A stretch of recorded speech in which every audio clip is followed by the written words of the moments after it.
Welcome to the BumbleKast. I'm your host, Ian Flynn, the Bumble King, and joining me as always is my Bumble co-host, Kyle, JCRB Krause. We're back! A BumbleKast story. Last week was interesting. We didn't end up recording a Q&A episode. Sorry about that, but we had a wonderful chat with the lovely Ink Pants. He's a delightful person, an excellent man, and we had a good time talking to him. So I hope you had a good time listening to us talking to him last week. Yeah, and we actually have a few more guest appearances lined up in the near future, so be ready for that. Yeah, it seems like people heard that and were like, oh, you can do that? It's like, yeah, you can. You absolutely can. You can become a $100 patron over patreon.com. You can donate it via KoFi at ko-fi.com/BumbleKast, or contact us and we can do it directly through PayPal. We aren't picky. If you want to be on the show, we can work it out. It's only a one-time thing, so you don't have to be $100 patron for forever or anything. It's all good. Right. So just to we also make have that another clear. event. Yes. Coming up. Ooh. Kyle, you mastermind. What have you got going for us? Well, I was trying to think of ways to do something fun with our fun little community we got on Discord and on Patreon, and actually over on KoFi as well. I'm extending this over to the folks who've donated over there too. But I was trying to think of a way, something fun we could all do, but not like doesn't have a requirement of everybody. Like you don't all have to have the same game, or it doesn't have to be around at a certain time necessarily. So I came up with something that I've done it kind of multiple times before, but in this case, I hope to stick with it a bit longer. And my project is called BumbleKar, the BumbleKar League. It's like NASCAR, but it's BumbleKar. That's the joke. That's the joke. So, essentially, if you're familiar with say simulating wrestling matches using like modern wrestling games where people make created characters and then make them fight each other and then see who wins. This is kind of like that, except instead of wrestling, it's racing. So I am taking in car ideas and driver ideas from folks who are mostly hanging out on our Discord, and I am creating special cars and paint schemes for everybody, and then I'm going to make them all race each other and see how much they wreck, and see who wins. Or wrecks. If everybody wrecks and nobody wins, maybe that'll happen too. Who knows? So that's what I got going on. It's called the BumbleKar League. BumbleKar. It's BumbleKast Auto Racing League. So it's going to be fun. That sometime early summer. I don't know for sure. Actually, I'm kind of just waiting to see how many more people we can get involved. I'm up to. Let's see, how many people are in now? 18, I want to say. I believe it's 18. And hoping to get a few more so we can have a bit more excitement, more action. Because more cars means more action and more potential for big wrecks. That's what we need. We need that. So if you're interested and you're a patron, you can be a former or current patron, and you can be on the if you've donated to us on KoFi ever, and you're hanging out on our Discord. Any of those, just check it out. I got a few posts up on Patreon about it, and then there's the BumbleKast Racing channel and the community on Discord. So some more information there. So be sure to check it out. And you got something new too. Something you absolutely should check out is Tales of Aether, #1 from Aether Studios. This is the comic book miniseries we were talking about. Oh gosh, when did they first tease it? Last year? It was a while ago, yeah. But it follows one of the fan favorite characters, Claren, who is basically female Trunks with a lightsaber. I don't know what more you could possibly want in a character, but this is her story, how she came to be, how she came to exist in the timeline of the other rivals within the main game. It's going to be fun. We've got a huge cast of just incredible comic talent: Jack Lawrence, Matt Herms, Jack Morelli. If you're a fan of the Sonic books, you know these names by now. They're just top-notch talent. They've been knocking it out of the park. Oh my God, dude.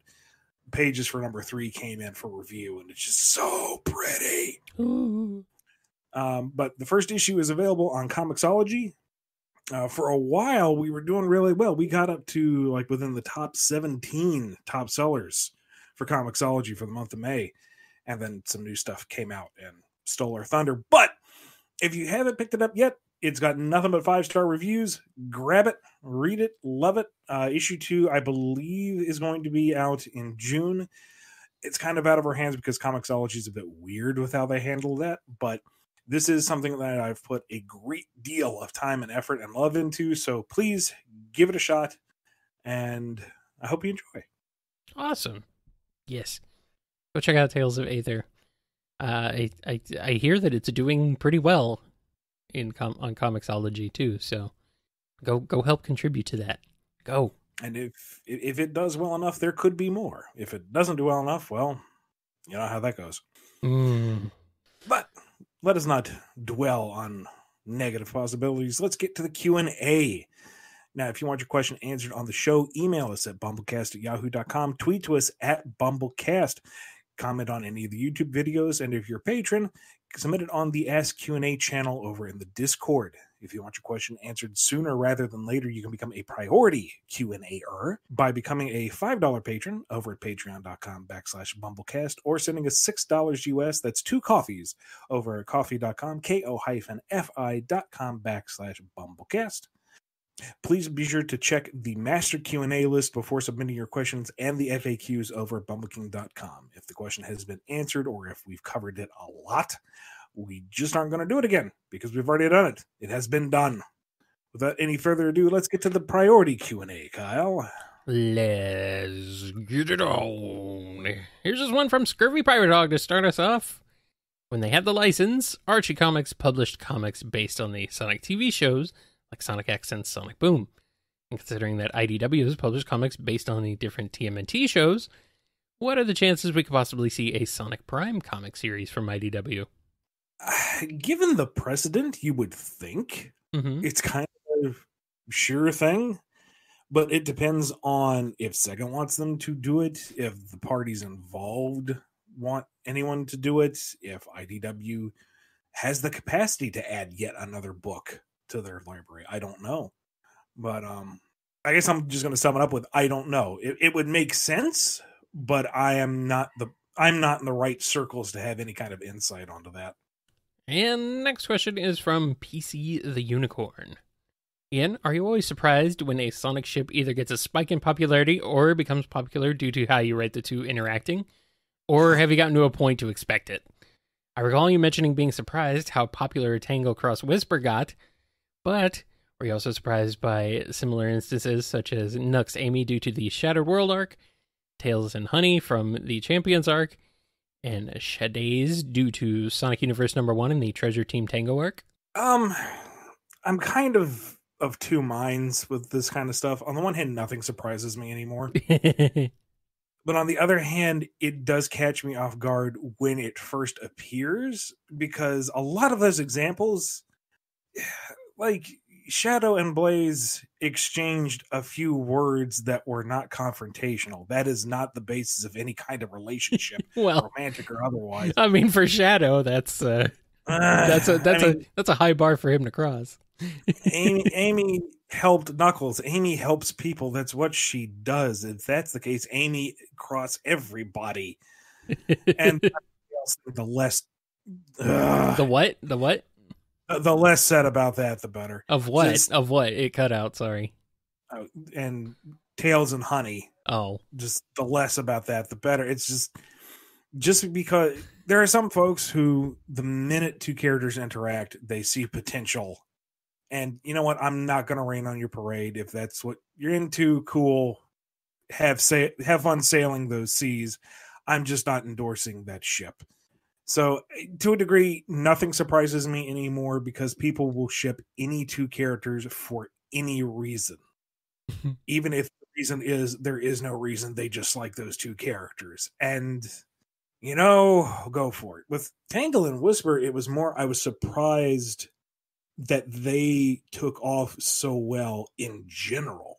Right. Like, as brand new OCs, I figured they'd get some fans. I would hope that they would be received well. But I was not prepared for their meteoric rise individually or as a partner pair, whether that's a working pair or a couple. You guys have shown them so much love. That's what I was not prepared for. And I'm happy because it means we did something right. And it means you're responding to it. It's like, oh, wow, these guys really took off. Yay. Very, very cool. I was going to say, the Tangle and Whisper thing was like, they work really well together. They have good chemistry. So, it makes sense. But we'll see how things go. Next up, we got a question from TheHoboJoe. Ian, you said that Jeff Smith's Bone was a big inspiration and reference for you. Bone is genuinely one, if not my favorite, published works, and I'd love to hear you two just talk about it. Do you have any experience with it, Kyle? Do you have a favorite volume? Great Cow Race is near perfect in my eyes. As beloved as it is, I don't hear a lot of talk about Bone, and I'd like to hear your perspective. And what are your thoughts on quiche? Well, first off, Kyle, have you read Bone? I have not, but I have definitely heard of it. It has been frequently recommended in comic circles. It gets brought up more than Joe here seems to imply. So, I don't know. I always hear about it. I'm like, oh yeah, cool. I know what it looks like. I sure know what the cover looks like. I have seen it multiple times, but I've not read it. It's delightful. Mm-hmm. It is, for those of you who have not heard of it, it's one of Jeff Smith's magnum opuses. It's a adventure fantasy that revolves around Phone Bone, who is this white, vaguely bone-shaped creature, person from Boneville. And he and his brothers get involved in just shenanigans, and they become involved in a much grander plot involving long-lost royalty and dragons and a force of evil that consumes all. And it's got a kind of Disney whimsicalness to it. That and the art style, too, to a degree. That is charming, and it allows it to go from very cutesy cartoony to absolutely horrifying on a dime, and it still feels realistic. Mm-hmm. It still feels cohesive within the world. Like, Joe, you're gonna know what I'm talking about in Eyes of the Storm. That sequence in the thunderstorm in the forest is just chill. Just thinking about it gives me goosebumps. It is terrifying. I haven't read. I read the series in the original black and white. I haven't read it in color, and I feel like color would actually bring a very different feel to the series. So I probably should read it in color at some point to just see how different it is. But that stark black and white really lends itself well to some of the key moments. Just when the Forest Valley transitions to winter, just that stark difference between the plain white snow and the black birch trees are gorgeous. And that storm sequence with King Doc, oh my god, dude, just nightmare fueled in the best possible way, the fun kind. When Lucas gets out of the wagon, oh my god. For me, it felt like the story kind of got away from itself towards the end, that there were too many moving pieces and the concept got a little too high for it to be handled. I wasn't 100% satisfied with the ending personally, But that's also partly because I didn't want it to end. Part of the fun was the intrigue and the continuing adventure and the twists and the turns that came along the way, and how is Phony going to make things even worse for everybody? Phony Bone being kind of the driving antagonistic force for most of the. He is a con man with just enough skill to always get things going, but not enough to actually maintain or see it through, which ultimately leads to bad things. And he is such an egotist, he can't understand why he is the problem. Just the whole thing is absolutely delightful. I'm not sure if I would recommend the all-in-one book, because apparently I've heard it's so big that the spine cracks very easily and the book kind of falls apart. It seems like, yeah. So if you can still find the individual, I don't know how it is available, because I read this way back in the day. This is like college days and such. So, but it is worth tracking down digitally, whatever print format it's in now. Definitely give it a read. It's one of the main influences on how I write and how I try to world build. And it's just a very, I don't want to say it's an easy read, because that makes it sound like it's simple, but it's something that you can just kind of pick up and get into and just accept and roll with it. It's delightful. And you can join the rest of us by screaming stupid, stupid rat creatures and sharing a laugh, and you get it now. Old meme, but it still checks out, sir. Yes. And it's just, it's great. It's fun. I love it. It's been a while since I've gone through it. Maybe I should just take it off the shelf and read through it again for old time's sake. And Grandma Ben is an absolute badass. Just, great series. I could go on about it even more, but I shouldn't. We have other questions. So thank you for asking this so I get to geek out on Bone. I like Bone. Everyone should like Bone. Go read Bone. Yes. My thoughts on quiche are that it looks good, but I've never had it, I don't think. So, it's like a savory pie. I'm into that. That is also an in-joke that you will be in on once you read Bone. Okay. Well, I mean, also, I'm talking about real quiche. But anyway. Yes, I know. Okay, I'm looking at it. It looks good. I want some now. Oh, well. Diane W. is here with a question. During Sonic Twitter Takeover number 3, when asked on what music Eggman, Sonic, and Shadow like to listen to, respectively, Shadow's answer is classic rock. And according to TV tropes, it implies that his favorite bands and artists within the genre in mind are Led Zeppelin, Van Halen, Pink Floyd, the Rolling Stones, and Queen. Would Shadow listen to modern rock as well, such as Linkin Park, Breaking Benjamin, Green Day, Puddle of Mud, and more, given the time period he was first introduced? How to tackle this one? Yeah, classic rock covers a lot of those bands in that era, so I can't really say TV tropes is wrong. It's just, I don't think it's specifically meant to be a selection of bands. It's just they were bands in what is considered the classic rock era. Although right. The idea of Shadow driving on his motorcycle and belting out Bohemian Rhapsody is hilarious. I mean, pull up one of those cutscenes from like Sonic 06 as he's jumping around and tearing up stuff, and just imagine him thinking to himself, "We are the champions, my friends. And we will keep fighting till the end." I'm seeing this in here. Team Dark Wayne's World.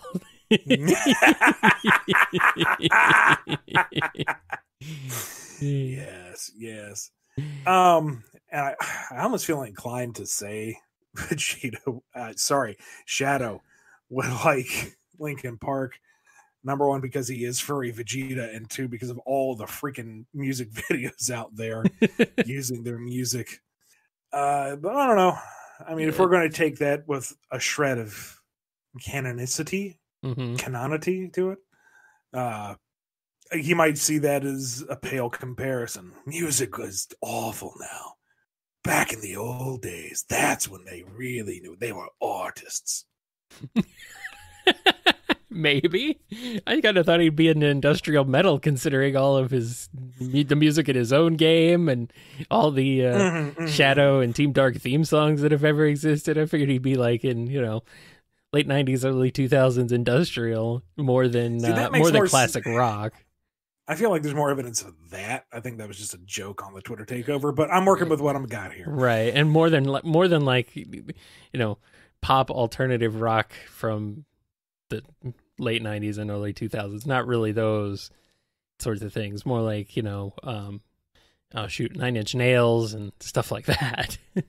Although now I'm inspired to see the Slappy Squirrel and Skippy take on Who's on First. Only it's Sonic and Shadow. Oh, no. Okay, Faker, you're from this time period. What's the name of the band on stage? Who? The name of the band? Who? The band on stage? Who? Yeah. It's good. It's good. It's good. I like it. Here's a question from Off. Ian and Kyle, you've just been handed a genie with a very particular set of wish-granting powers. He offers you the ability to turn any one video game franchise of your choosing into a comic, movie, or television series. Which game do you choose?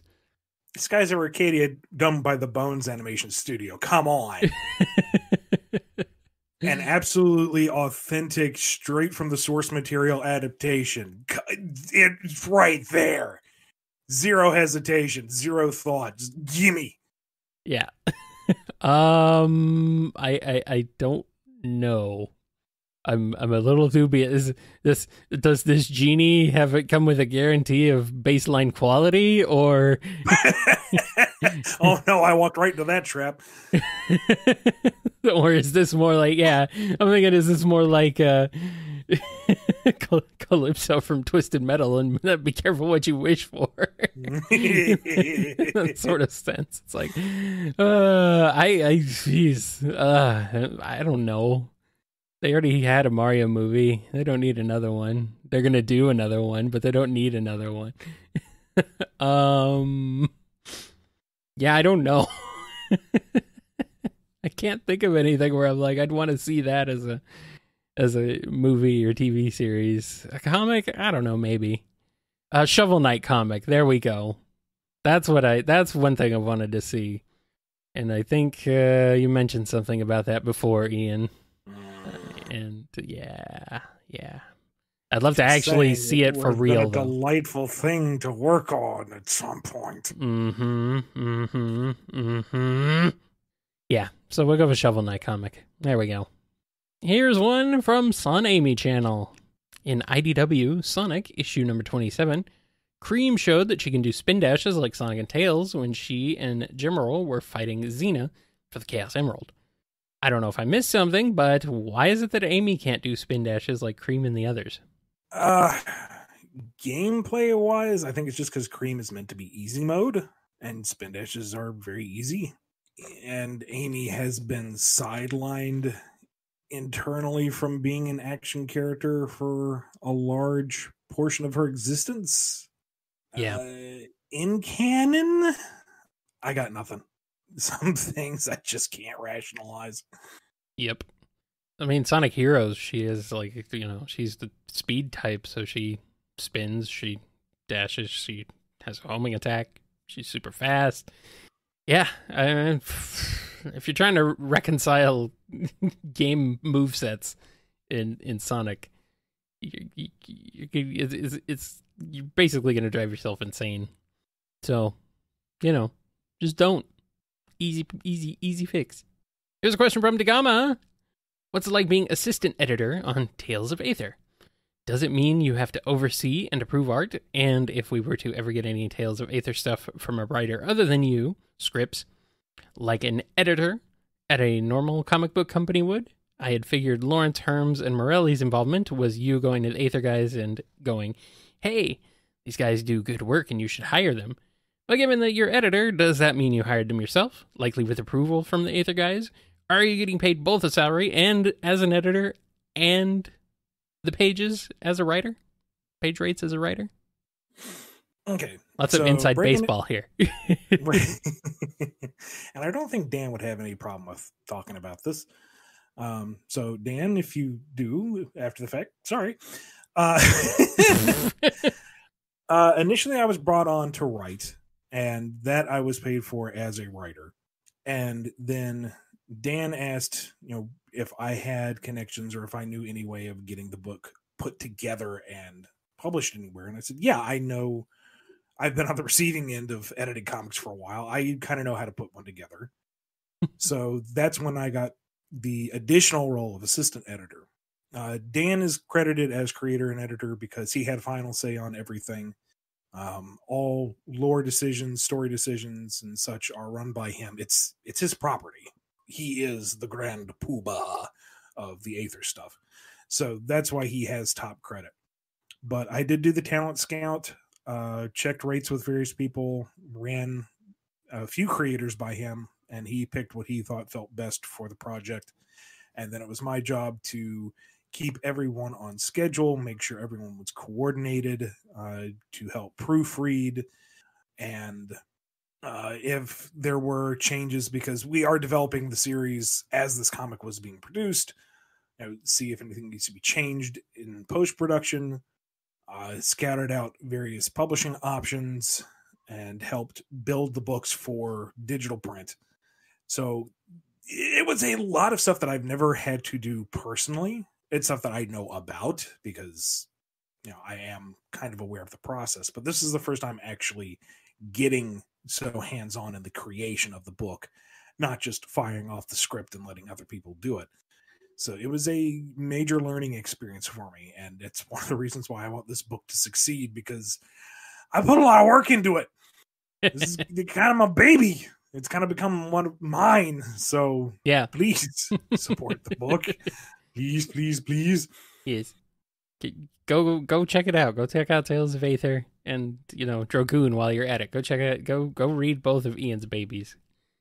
Now, in the event someone else were to write for the comic, I guess I would be still in the assistant editor role, because my main job with Aether Studio is narrative director. And it's kind of my job to oversee all the lore across all the media and make sure it syncs up. So yeah, I guess I would be involved with that no matter who's writing the thing. You are Feige Flynn. I mean, basically my job is to be a big nerd about a franchise, and you can't ask for anything better than that. Nice. Let's move on to this next question here from Andrew D. I think this is okay to ask, but let's pretend you were given the okay to write a crossover between IDW Sonic and Archie Sonic. How would you handle this? Aside from characters meeting themselves, unless you took measures to prevent that for simplicity's sake, what would Dr. Starline think of Snively or Robotnik Prime even? Would he and Thunderbolt fanboy fangirl together? Would IDW Shadow and Archie Shadow hate each other? Would Rough and Tumble join the Destructics? What other interactions would you like to see? Starline and Jeffrey, IDW Chaotix, and Archie Mighty Ray, Julie Sue, and Saffron? The Restoration and the Freedom Fighters? You're mixing your Archie continuities. I think so. Yeah, this is the crossover of all Archie, and IDW. Wow, it's getting. This would be a mess real quick. And if there were to be such a crossover, pre-reboot would definitely be off the table for sure. Not even going to entertain that thought, which is kind of too bad, because classic Snively and Starline would be a hoot. Yeah. Post-reboot Snively, he's got a different kind of flavor to him. It wouldn't be quite as fun. We've covered Starline and Thunderbolt in previous episodes, but I don't know, it would kind of depend on the nature of, I say this every time, the nature of the crossover, what we're allowed to touch and how much space we have.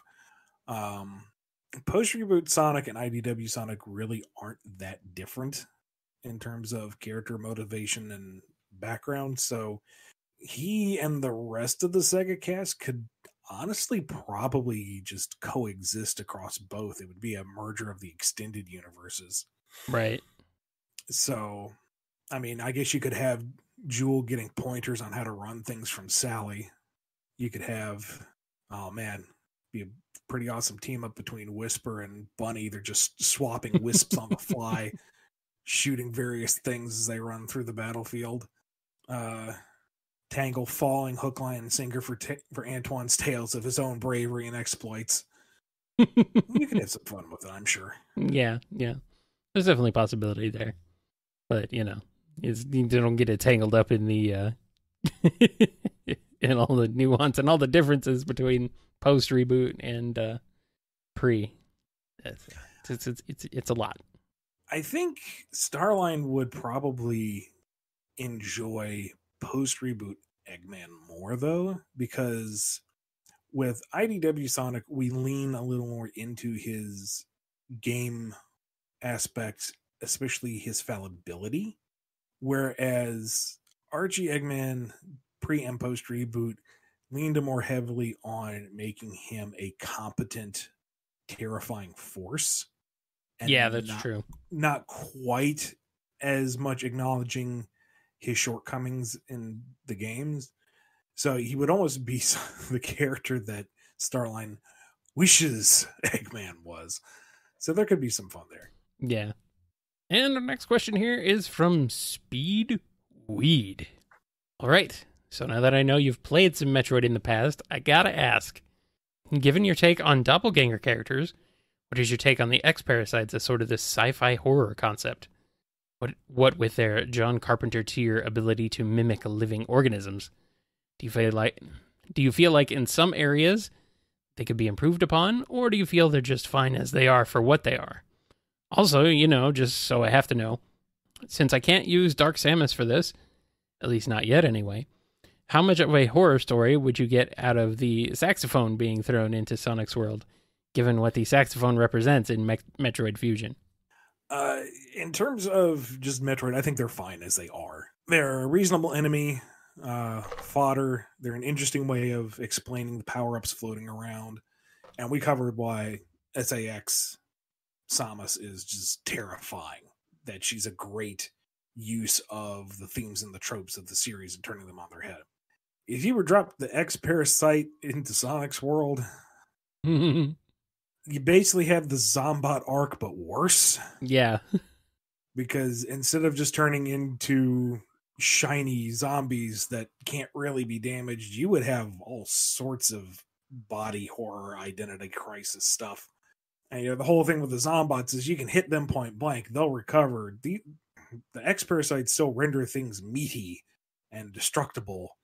And you could have an issue where the heroes don't know whether they can actively attack someone or not, because they might be their friend who's just having a hard day, or it might be an X-Parasite, Mm-hmm. And you can't just, bop them with a spin dash. It'd get really nasty really quick. So all you grimdark fanfic writers, there you go. There's your writing prompt. Have fun with it. Just don't show it to me, because ew.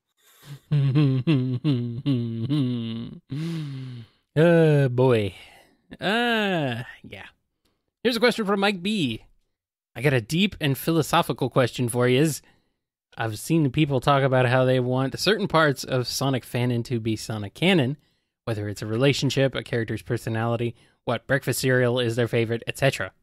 But my question is why? Why do some people, including ourselves, care very deeply to have their innermost or profoundly public ideas about the Blue Blur and his ragtag posse put out for mass media consumption?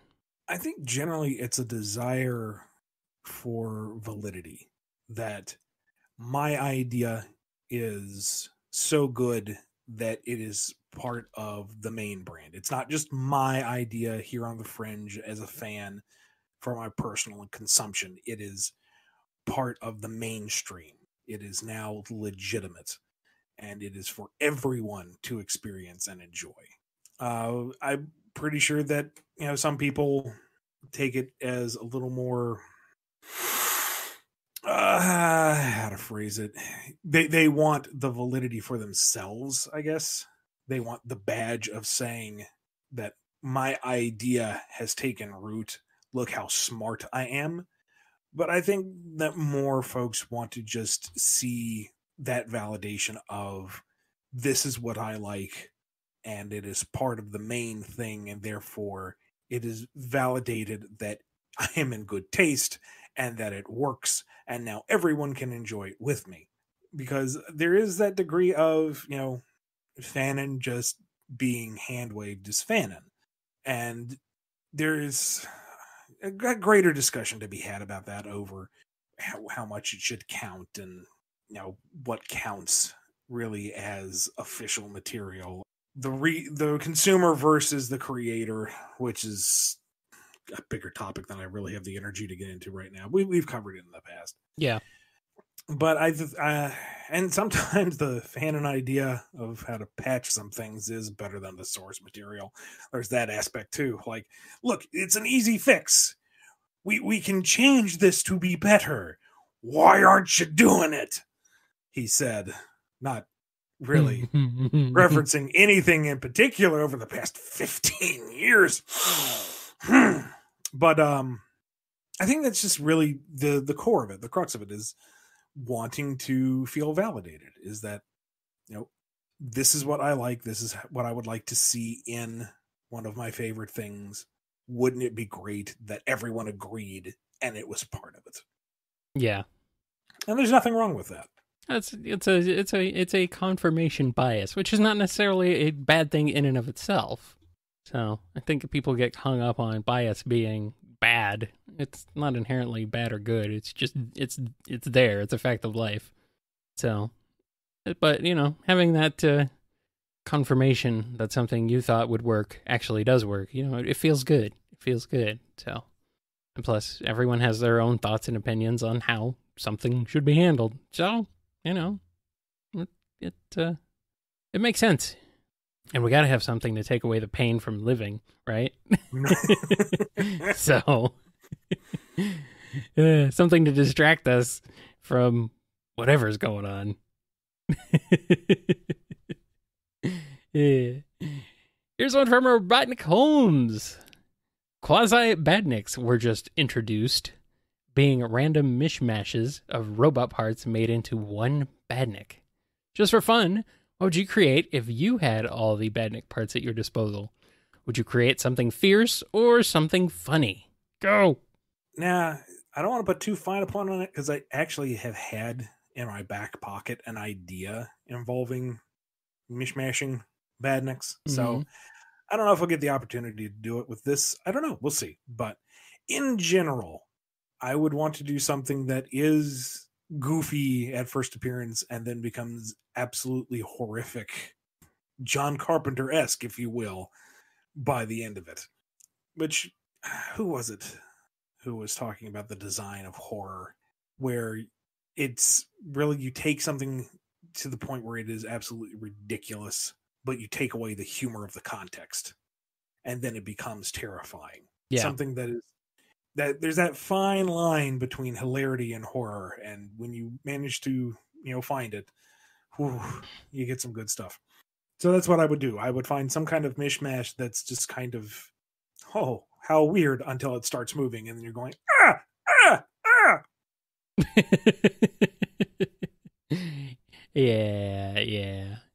I don't know. I'm trying to think of what I would make. Like, I have the possibility of any badniks.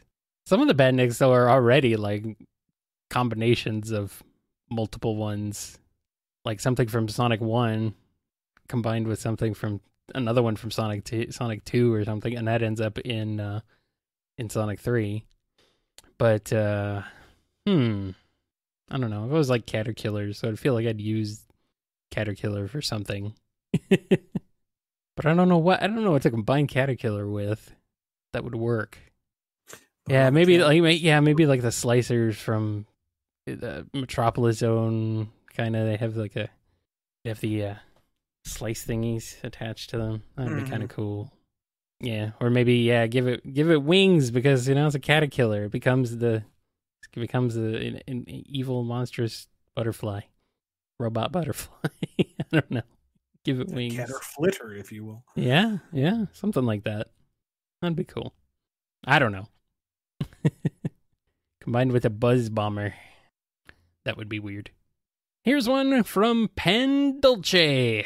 Since it was revealed that Eggman streams and that Starline watches him, or used to watch him, what kind of streams did Eggman do? And which ones were Starline's favorites, or the ones he enjoyed the most? So I feel like this is the most realistic way to defang Eggman. Yeah. You get him showing off, you give him an audience. That's all he really wants in life. So sure, make him a streamer and he won't conquer the world anymore. He's just out for the likes. Look at my follow account and dread. But I imagine he's got a number of programs, like a lot of how-tos and a lot of behind the scenes building stuff just to show off how smart he is. Look at how well he put together these badniks. Mm-hmm. And then he would have a stream where, he's playing some kind of team sport game and being horrible at it. And then he would cancel that in a huff and start up an easier game so he can just grief other people and get a cathartic win. And I imagine Starline would be on board for most of that. Not so much the blatant griefing or the reasoning behind it. He'd be there for the griefing, not for the tantrum that preceded it. And then he'd get banned. And he'd be like, "You fools, I have 17 alt accounts." He'd stream watches Eggman just to figure out which server he's on so that he can join his team. Oh, yeah. And try to assist him. But he is the medic behind the heavy weapons guy trying to lead him to the cart. But no. Eggman's going off to get the highest kill count. Of course. Streaming seems like something Boom Eggman would be especially into. Oh, absolutely. Yeah, I mean... But that's an episode in and of itself. I know. He already... Sonic and the gang are wondering why there haven't been attacks for like a month. They go to check on Eggman. It's a wellness check more than anything else, and he's been streaming nonstop. Orbot and Cubot are deeply concerned. He's only alive because they keep bringing him food. Sonic ends up having to game with everybody else just to keep griefing Eggman, so he rage quits and gets on with his life. Yeah, yes. I mean, there was a social media aspect in Sonic Boom. At least one episode, I think, was like, "Why isn't Sonic my friend anymore? Why did Sonic unfriend me?" Or whatever. I miss Boom. Boom would be perfect for that. Yeah. Still funny to think about. Regardless, he would be a very good character streamer. I think it'd be fun. Next up, here's a question from Hero of Light 13. What would happen if the Chaotix Detective Agency found themselves on a case where they had to collaborate with a certain freelance police duo? Would Vector and Sam get along, or would they keep bumping heads trying to manage all the different side quests before they can solve the main mystery? How much fun or trouble would Charmy and Max get into? And just how would Espio keep his sanity through it all? Oh, man. Sam and Max. Espio would lose his sanity if he hasn't already from just hanging out with Charmy all the time. I was going to say, I think the Chaotix themselves have kind of tempered Espio to a degree. Yeah. I imagine that Vector and Sam would get along for the most part until they didn't agree on an aspect of the case, and neither one of them is willing to budge for the other, which would bring things to a grinding halt. Max would find Charmy just indescribably annoying and come within a hair's breadth of offing him multiple times. But darn it, he's just so innocent and cute, he can't bring himself to snuff out that pure light of childish innocence, and he hates it. So you have that kind of Wile E. Coyote Roadrunner scenario going on at all times. And Espio, who is grinding his teeth to a fine powder at the beginning, finally realizes that he is the calm in the storm. He is the eye. So as things start to fall apart, he just moves ahead, and everyone else realizes that they've got a break in the case, and they catch up. Yeah. Espio is the one who keeps things moving forward while everybody else is just it's just insanity behind him. Yeah, that would be great. That's a great idea for a crossover. Even the art styles could fit together. Mm-hmm. I like it. I like it. And finally, our last question here is from Scurvy Matt. What racing courses can we expect to see in Ian and Kyle's big speedy racing game of speedy racing? Seaside Hill? Is it Seaside Hill? I bet it's Seaside Hill. Yes, Kyle. What tracks will we be racing on? I don't know yet for sure. I am currently looking at some options. I think most of them will be fictional. They won't be real. Some of them might be. There might be some real ones in there. See, I just assume you would have to use default real-world NASCAR-style tracks, but can you port in? There are hundreds of tracks of various types, fictional and real, created for the game I'm using. So, yeah, I've got a lot of options. A lot. Oh, okay, then. A lot. Yeah, it's this is a game from 2003. If anyone's interested, I'm using the game NASCAR Racing 2003 season, which is 2000. Actually, it came out early 2003, so it's 18 years old now. But it still looks really good. Number one. Number two, the things that people have done with it since it came out, as far as mods and just add-on tracks and everything, is freaking mind-blowing. And there's just a ton of extra content out there for it at this point. So I'm definitely not just running the stock game. That'd be no fun. This is gonna be a lot more fun. So that's my plan. There's been a lot of recreations of real life tracks that, you don't normally have stock car races on, so that could be interesting. There's also a lot of fictional tracks that get a little weird, so that could be fun. And someone made 3-7 Speedway from Daytona, USA, so that might be the season opener. So that could happen, yes. There's a figure 8 dirt track that I plan on maybe integrating in there somewhere. So that would be a lot of carnage on that. There's some real, like just absolutely enormous tracks where you can get up to like 230, 240 miles an hour. And then if a wreck happens at that speed, everyone goes flipping and flying because the physics of the game, once you get airborne, get a little wonky. So things get weird. Things can get a little weird when things get off the track. So, but yeah, there's all sorts of fun stuff to be had. So it's gonna be good. It's gonna be good. I guarantee it. I don't have any. No one's recreated any Sonic tracks or used any of that. But there's still plenty of good stuff out there. So just stay tuned and you'll see what happens. You'll see. It's gonna be good though. It's gonna be good. Speaking of staying tuned for good stuff, we're going to take a quick ad break, and we'll get back with more Q&A after this.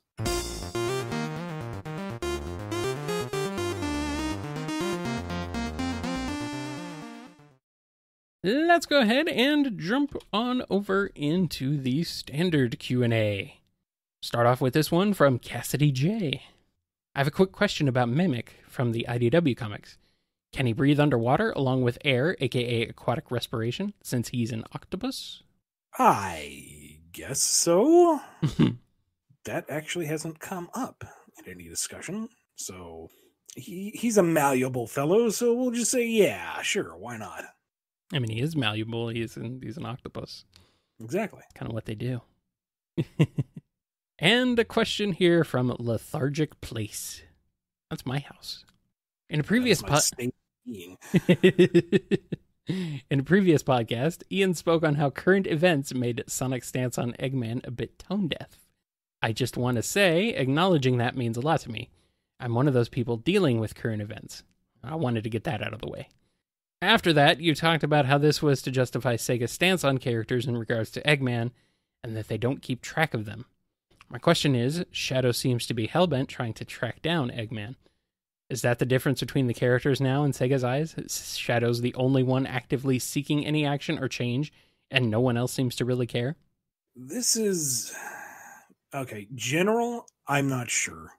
to get more into specifics, last I heard, Shadow's motivation is he seeks out strong foes. And once Eggman is defeated, he doesn't count as a strong foe because he's been defeated, and thus he's weakened. So, no, Shadow is not being the one proactive individual. He is also kind of not doing anything, which is why I'm going to try to take a break from writing Shadow for a bit, because there's only so much I can rationalize, you know? Yeah. Here's a question from P.L. Martin. I was curious if the communication outpost from Archie Sonic number 189 that Dr. Eggman used was a major part of a giant communication system that doubled as signal jamming stations.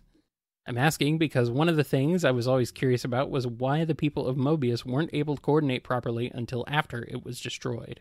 I'm going to be honest with you. I had to look this issue up again because I didn't remember. And glancing over it, it looks like it was just kind of my excuse target for everyone who has something to do. There was no greater thinking to it. There was no larger infrastructure in mind. It was Eggman needs this thing to communicate with all his forces. They blow it up, so he can't communicate with his forces. That's all there was to it. Alrighty. And now we move on to a question from Tony C. Who created Captain Whiskers? I actually noticed that him having a bumbling pirate personality is similar to one of Cubot's voices in Colors. Do you think Eggman is the one who created Whiskers? Or at the very least, gave him the personality he has? I wouldn't read too much into Whisker being your stereotypical pirate, and Cubot's lapse into stereotypical pirate voice. I think that's just them reusing a gag between projects. I think the implication is that the robot pirates were constructed by Eggman and Eggman Nega. I'm not 100% on that. And I don't think the game itself ever came right out and said it definitively. Or the other. I could be wrong. It's been a while since I played Rush Adventure. But it stands to reason that's who made them. But I'm not sure. And given that they haven't appeared at all since then, we probably may never know. Let's get into this question here from Digimon11. A few years ago, you said that you would be down to write a Mario and Sonic crossover comic. How would that work? Would it be comical and lighthearted as the story presented in the Olympics titles? Or would it just be something along the lines of Worlds Collide, where it's played straight for the most part, but still had a sense of fun? Oh, yeah, absolutely. Worlds Collide style.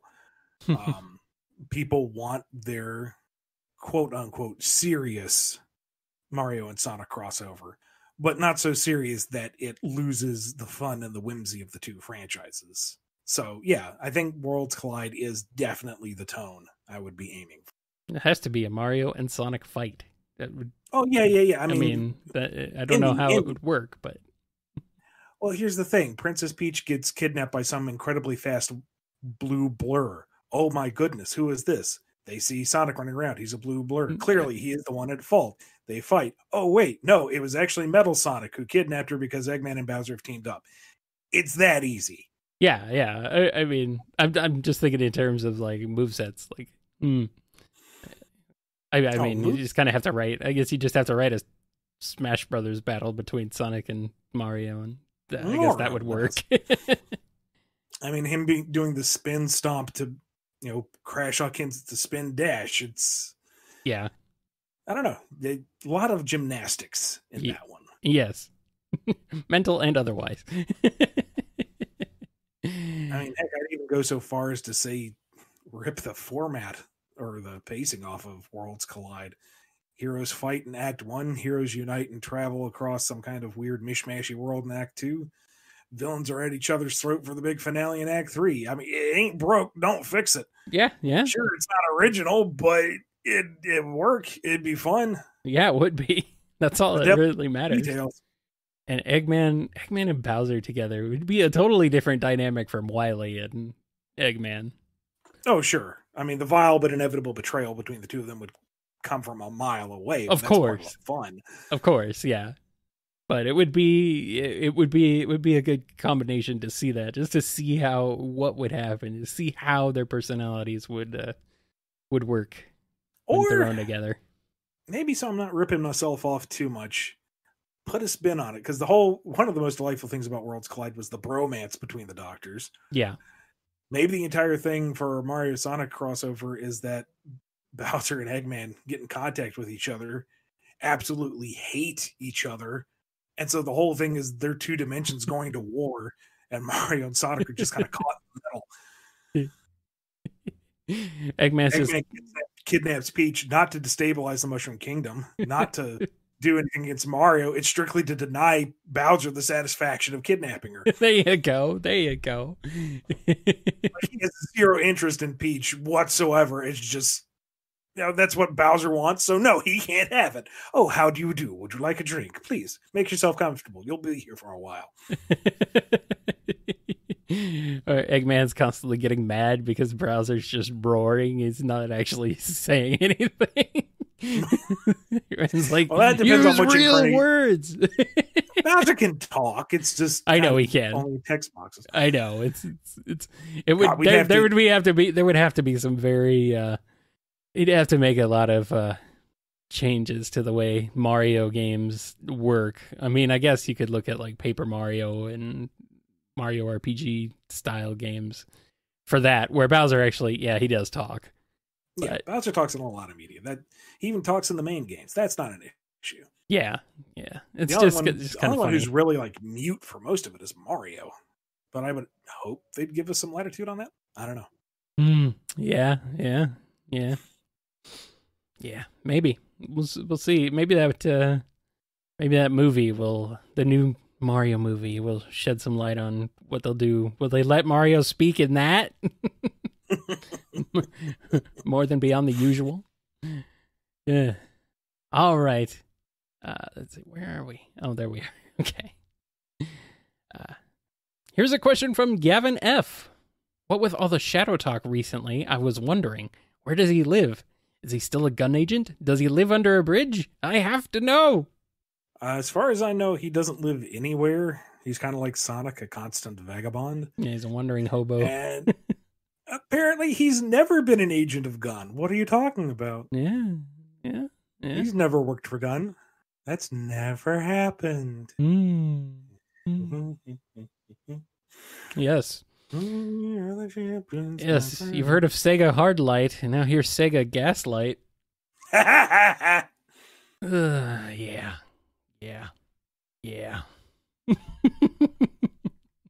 Here's a question from Frozen Klondike. I was thinking of making a retrospective video about Knuckles, so there's something I want to know before I do. Was it mandated by Sega to not allow Knuckles to use chaos powers like he used to in the Archie comics?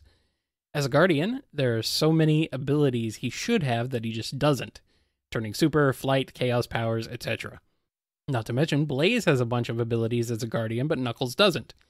Is there any chance of these past abilities showing up in IDW comics at some point? I think your context needs adjustment. That sounds really haughty. No. I think you're putting too much emphasis on the pre-reboot incarnation of Knuckles. That's not canon. That's not remotely right. Knuckles' abilities are his game abilities. The gliding, the punching, the climbing, the digging. Everything else was just nonsense made up within the comic. And it worked within the comics continuity, sure, but the comic was its own thing. It is spin-off material that is not indicative of what Knuckles can do. And so no, Sega's not going to give Knuckles the weirdo superpowers that he was given in the old books that we can't even touch anymore. Another thing is that Guardian is just a title. It is not any kind of special distinction. You do not gain superpowers by being christened Guardian.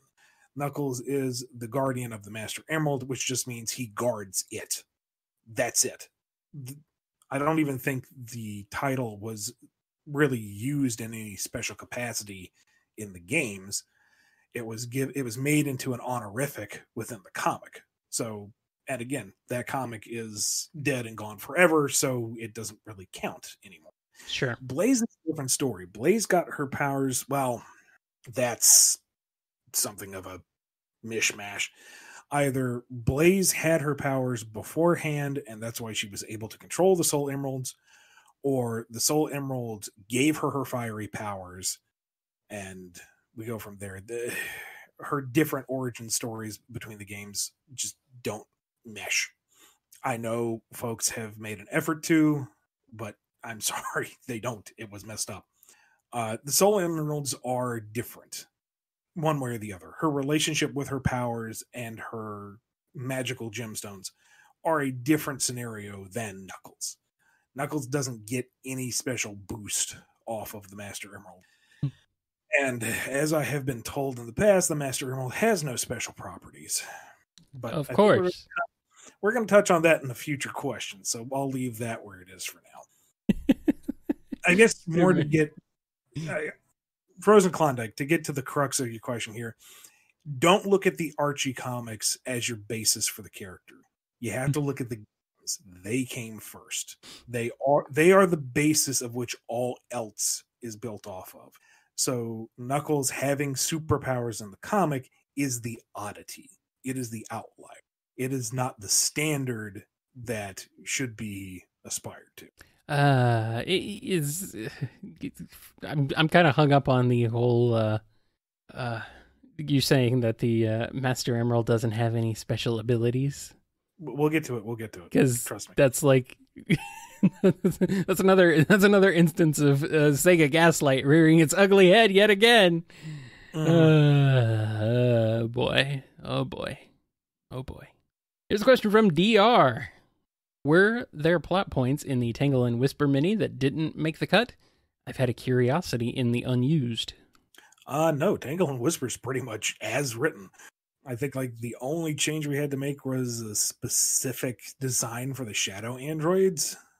Like I think the original script had them looking more like their in-game units, and Sega's note was to make them more like their multiplayer units. Yeah, I remember mentioning that, yeah. Just so they didn't look exactly like Shadow, and I can understand that. If you didn't play that one game years ago, that might be confusing. So sure. But yeah, no, the story itself is intact. Nice. That's it's pretty awesome. I guess there's a degree of freedom there. Next question is from Lucas R. If Sonic is killed in the past, is his present and future self affected? Maybe. Because what little, and here I am trying to attribute consistency to Sonic again. What? No, stop. It seems to be that in the Sonic universe, time travel works in a linear causality way. You know, Sonic CD, you go to the past, that makes a good future. If you do it right. If you don't, you get the bad future because you didn't change the past. It doesn't create an alternate timeline. It's very directly past affects future. In Psycho 6, Silver goes back in time specifically to change his future. There is no divergent multiverse theory here to worry about. It's that if he goes back in time and destroys the Iblis trigger, his future will not be ruined. They kind of get around that by him actually solving the issue himself, but with sealing Iblis away inside of Blaze. But that seems to be it, because, or then maybe not, since the whole thing is, well, no, wait. Oh God, why am I thinking of 06's timeline again? Because why? Why indeed? At least released Iblis one way or another, and that led to the horrible future. And Mephiles didn't want to wait around. See, Mephiles' plan makes no sense. He can time travel. Iblis is free in the future. All he needed to do is grab the Chaos Emerald from some point in time and merge with Iblis. That's it. He didn't have to do anything else. And technically, Iblis was released in the present, but that whole thing became the crux of time because they merged into Solaris. So technically, we have got to that timeline. You know what? I'm just going to say no. I don't even remember what the question was. The answer is no. Sonic time travel. No. Just no. No to time travel in Sonic. I'm done. I Oh, it hurts. Well, we got a question here from Tick Tick. Any good stories about Sega being reminded of something that is canon that they just forgot? Well, as alluded to earlier in the episode, I had to remind them that the Master Emerald does stuff. Yeah. That it can neutralize Chaos Emeralds. I got a note back saying no, it doesn't. That it keeps the island afloat. It gave Knuckles a vision that one time, and I probably shouldn't get too deep in the weeds here. There's only so many times you can bite the hand that feeds before it comes back and bites you in the ass. But there's been a few occasions where I have been frustrated. We'll leave it at that. And our final question here is from Valerie. If the name BumbleKast was for some strange reason not able to be used as a brand name for what Ian and Kyle do, like, say, a witch cursed Ian and Kyle from using the word BumbleKast or ever coming up with the idea in the first place, what alternative brand name would Ian and or Kyle use? Nitro question injection? I thought we already did this at the beginning of, what was it, last year or this year, whenever we had BumbleKast, but it was with a C. Yeah, that's BumbleKast with a C. I don't know. Is that a way to skirt around the issue? Valerie's spell seems to be pretty concrete going back to the formation of the show. Okay, Bumble I don't know. Bumble KNGI is mix up the letters of King. There you go. Something like that. Yeah, that's terrible. Gotta be that pretentious. Hey, Kyle. Thanks for visiting us up here. I had an idea for a podcast. Would you be cool if I just took the brand that you've built over like a decade and turned it into my own show? Call it Bumble KNGI. Yeah, sure. Yeah, that sounds great. Honestly, that probably would be my reaction. I mean, like, if I'm on it, yeah, that's fine. What am I supposed to do? Just even joking about that has me recoiling at the thought. To be that so far up my own ass. No. No. Well, what if I came up with it when we were talking about naming it? What would you call it? I would be humbled if you were the one who came up with it. Well, if I came up with that name, I don't know. We were trying to think of names. I don't know. Just like scramble the king around. There you go. Move the eye. Well, see, you're thinking of it actually as an anagram. I'm thinking of it. I just kind of do Bumble K word. You're already KNGI. Yeah. I'm just slapping Bumble in front of your name. I'm putting even less thought into it than you are. Oh, okay. Well, I don't know. I don't know, man. I just don't know. I whatever. We didn't have any like alternate names or anything. It's like, yeah, we just BumbleKast. That was it. I kind of thought for like half a second about possible names, but then you just said BumbleKast. I'm like, yeah, that's fine. That works. So the curse forbids the use of Bumble as well, according to Valerie. Okay, so Bumble is not allowed. At that point, I think the spell makes me burst into flame. I guess so. That's it. It erases me from existence. Yeah, I guess so, because I don't know. We could steal a level name from Donkey Kong Country 2 that I always think of when I hear BumbleKast, and sometimes I think, oh, Bramble Blast. That's a word. That's a level from Donkey Kong Country 2. Bramble Blast. It's like the joke name for the BumbleKast. It's like, oh, you're listening to the Bramble Blast again? It's like what your parents call BumbleKast. It's the Bramble Blast. I don't know, man. I don't know, Valerie. You come up with some ideas. Why do we have to do all the work? I think that's it. Yeah, I'd say we're good. Yeah, we're done. Well, no, we're not completely done. Because we need to give a big thank you to all the people who make this show possible.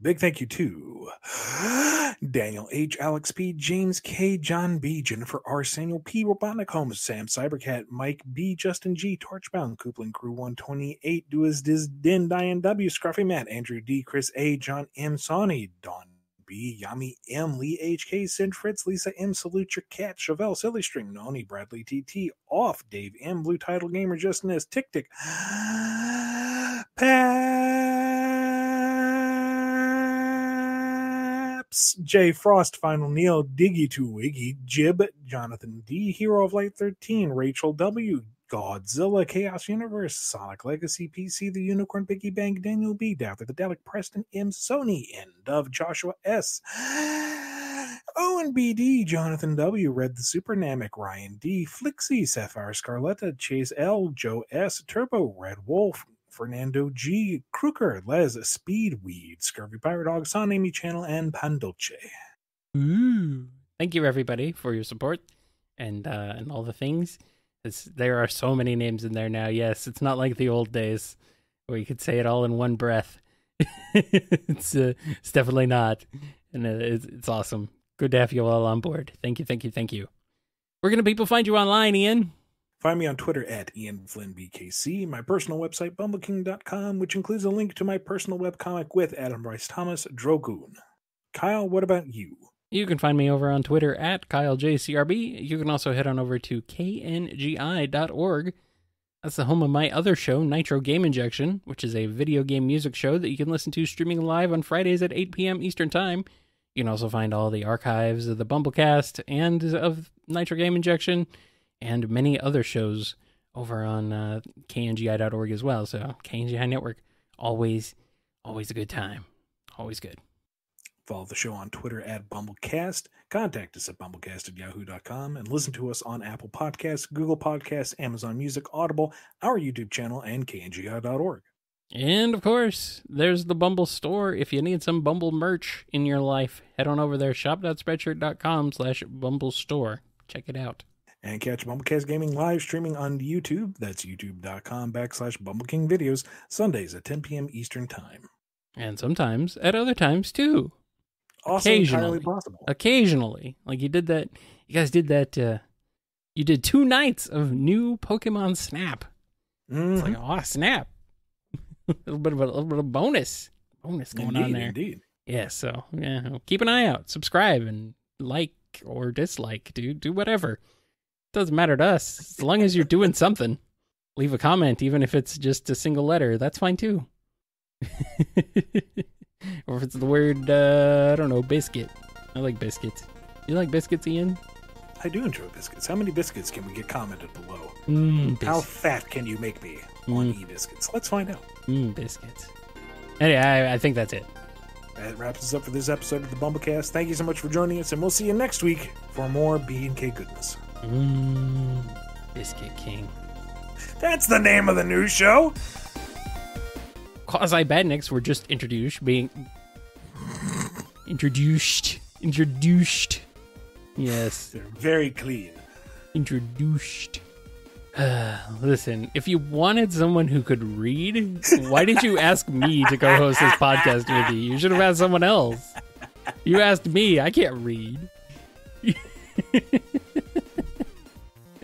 Well, I can't speak. I can read. I can't speak. That's my problem. I have enunciate. I have I'm probably garbling things myself. I have a problem where my mouth just doesn't cooperate with me. It's a big issue. As tired as I am, that kind of plays a factor too. Well, I'm not tired. Too tired right now, and not any more than usual, at least. Okay. Anyway. Give me just 1 second. I'm updating the patron list here. Now you sound like you're half underwater or something. It's weird. Oh, lovely. Huh. Love. Hey, you sound muffled. I seem to have been having a little bit of there you are. Okay, connectivity earlier today, so I don't know if it's a internet issue in general. Oh, now you're sounding muffled and kind of far away-ish again. It's not like your laptop. It doesn't sound like your laptop mic. It sounds like you're throwing I'm also kind of looking away so I can see the screen. Oh, okay. So maybe that's that. Okay, you're looking away. Okay. Like, is this that kind of? Yeah, you're sounding distant. You're not sounding like you're speaking. That's like a full 6 inches away from the mic. Okay, so. there you are. You're back. Okay, we're good. All right, I was worried. I was like, uh-oh, what's going on over there? I don't know. I'm scared. But okay. It's just you. Yeah, I'm the problem. You're messing with me. Good job. I don't know what you're talking about. Well, now that I know what it is and why it's happening, it's not bothering me anymore. Damn it. You've been listening to the BumbleKast, a co-production of Bumble King Comics and the KNGI Network. Original theme music composed by Ken Coda Snyder. Remixed intro by T-Lopes. Find out more information, along with podcast feeder links, MP3 downloads, and more at bumbleking.com and kngi.org.